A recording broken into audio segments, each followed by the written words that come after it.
night is still young.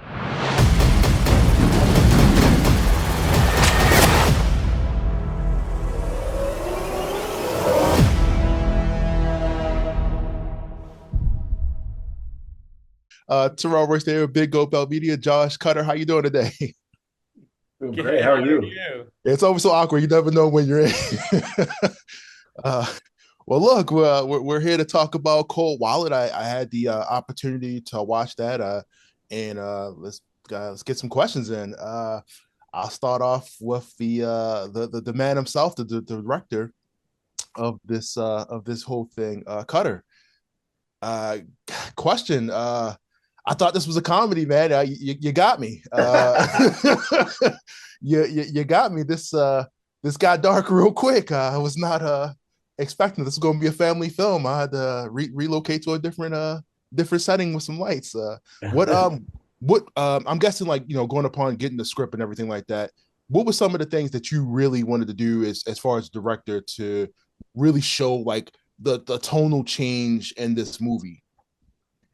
Yeah, it's a good thing you bring up because like I think parts of the movie are funny. So we're always approaching it as kind of like let's make this dark thriller, but let's have comedy elements kind of hold us back from falling over the cliff and becoming like too dark. So I think that's why like working with Josh, working with Tony, who are like these hilarious guys who bring a both really cool perspective to their characters but also bring a lot of like comedy and improv chops. Like that all work together in a nice little blender.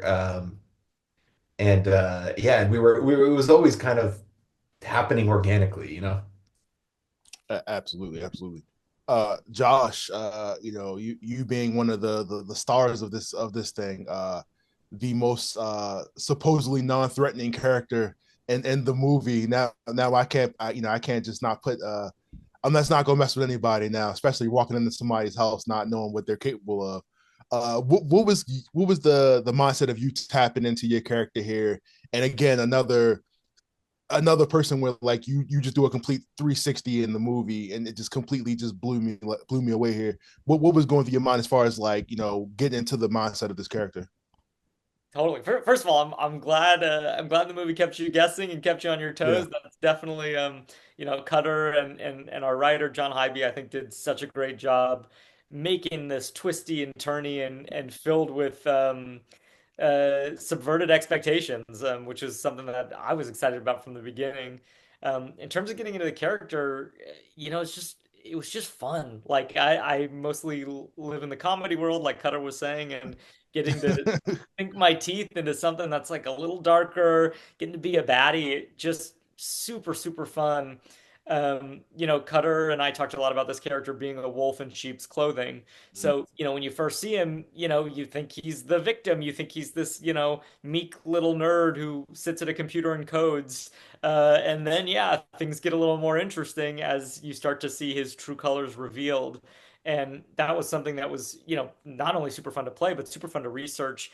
Cutter and I spent a lot of time talking about some of the real world people who are these kind of robber baron, huckster, snake oil salesman on the internet. People like Martin Shkreli, the farmer bro, people like Elizabeth Holmes. And, unfortunately, there's no shortage of these kind of sham CEOs who are really just crooks, even as they pretend to be, you know, tech CEOs who are making the world a better place and helping people realize their financial goals and all this kind of bullshit when really they're just trying to steal and kind of fun. Yeah, I think especially now, I mean, this movie being as topical as it is, it's a lot of CEOs on they toes nowadays. Like Yeah, right. they trying to do right by the people, and hitting the subject of crypto, where this is like an ever evolving thing. Is this the new stage of what the world's currency is going to be? And then 10-15 years from now, we go back and look at this movie like, oh yeah, we knew this was coming. You know what I mean? We saw this coming, and the idea of like cold wallets. You know what I mean? Like as I said to Raul and Melanie, this is crypto Home Alone. This is as Josh, Charles being the Kevin McAllister, and by all right has the right to protect himself, but And also the wet bandit. He's kind of both. as as you get to know more about Charles, like at first you feel bad and then you don't. You know what I mean? You're like, oh, this guy's pretty not that great. Um, Josh, you're not gonna tell me you didn't have any crossbow training before this movie came out. I know you got a couple crossbows lying around somewhere. It was too accurate. It's funny you say that. I never even really thought about it, but I did do a lot of archery as a kid. I never had the crossbow, but I did do like at summer camp. I had a compound bow, and I really liked archery, so I guess it came more naturally than it did. Oh my goodness. Cutter, again, I talked to Raul and Melanie, and of course, had nothing but great things to say about you. As far as asking about what your director style was, saying you gave them the opportunity to really get into the character, really good direction. So I'll ask while Josh is here too. What were your thoughts on Cutter being the director for this movie? Like, how was it? Did you feel like it was easy to get into what you needed to? Like, he gave good direction here. Yeah, Josh, what did you think? Well, I will say a couple interviews ago, somebody compared the direction to Hitchcock. So I feel like that's a pretty good, pretty flattering. No, Cutter's what you dream your director is going to be like. He's someone who has a clear vision, knows what he wants, has this. I mean, as you see in the movie, just this beautiful eye for visuals and story and all that kind of stuff. But also, when we walked onto set, it was like, what do you want to try? What do you want to play with? What do you want to mess around with? What are your ideas? And as someone with very bad ideas, I don't get that very often. So it was a real joy to get to throw some of my bad ideas out. No, it was just one of those sets where it's like everyone came ready to play, and Cutter just had that environment where it's like, all right, like yeah, we're on a schedule, but yeah, let's figure it out. What should we do? Let's work together to make this thing. And yeah, I think the results speak for themselves. I'm extremely proud of the movie, and I think Cutter just knocked it out of the park. Absolutely.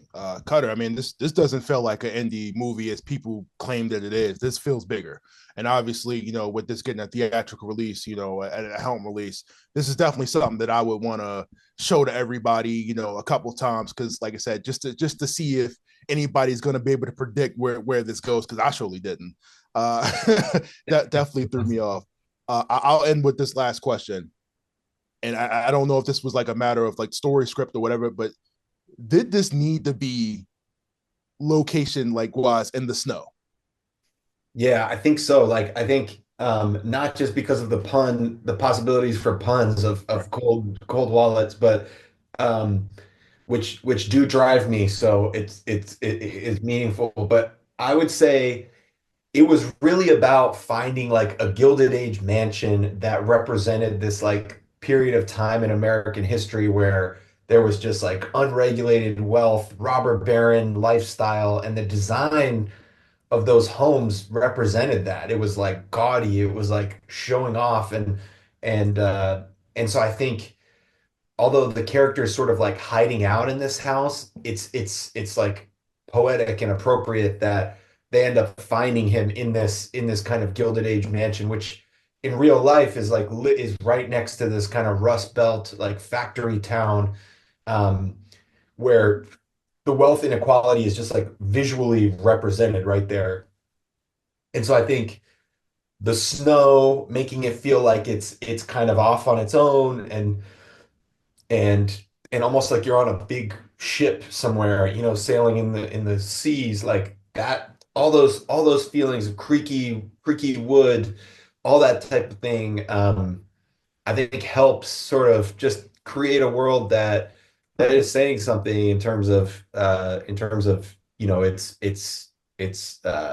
themes of the movie, and crypto and the period of time we're going through right now does kind of resemble that like era of the Gilded Age. So I think yeah, all those things kind of came into play. And it wasn't one thing in particular that drove us. It was like a variety of factors coming together. Okay. Well, if we take anything from this movie, we all know you can find anybody with Reddit. That's the new age of police. That's all we need right there. Go mess with Reddit. Yeah. Well, thank you guys so much for doing this interview with me today. I really appreciate it. Thank you for answering all my questions that I had on the top of my head there. Great movie. I can't wait for this to come out and everybody gets to see it. It's very well done. You guys killed it. Thank you so much. It was fun talking to you. No problem. Thank you so much. Take care. Redditors.